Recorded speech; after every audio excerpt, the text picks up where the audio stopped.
One local boy faces a tough battle. He suffers from a rare disorder that keeps his body from breaking down sugars. How he and his family are getting through each day in tonight's special assignment report, Energy Disorder.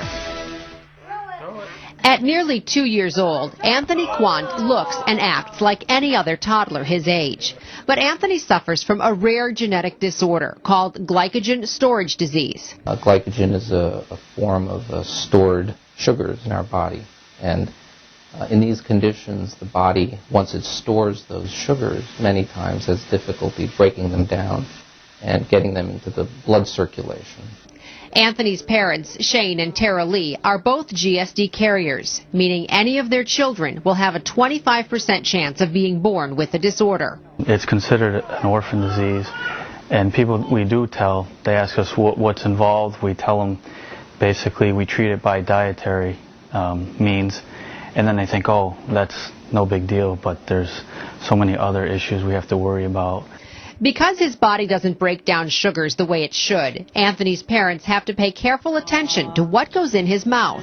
No table sugar, nothing with high fructose corn syrup. He can't have, I mentioned to you, molasses, honey, brown sugar, lactose, whey. When he gets sick, we have to make sure there's no sugar in the antibiotic or the medicine that he's getting.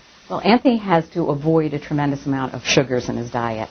Most Americans do, but for Anthony, it's potentially harmful to his liver and to his system. And so we tell the family to read labels on everything. And aside from avoiding sugars, Anthony must eat every 3 hours to avoid complications from GSD. I tend to get up in the middle of the night to give him another bottle just to be on the safe side because he could go into a seizure if he's not getting what he needs. Anthony's family is working to raise awareness about GSD. They want to be able to help others who might be faced with the constant care and attention patients with GSD need.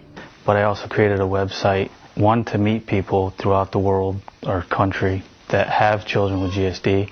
They'll be able to contact me directly and also spread awareness to family members and friends. So I want them to be aware and other people to be aware that if they are carriers, that their children could be born with it.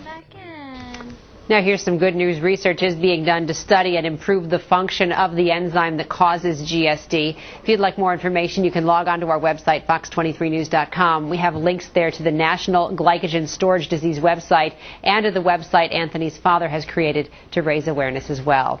That's tonight's Health Alert. John?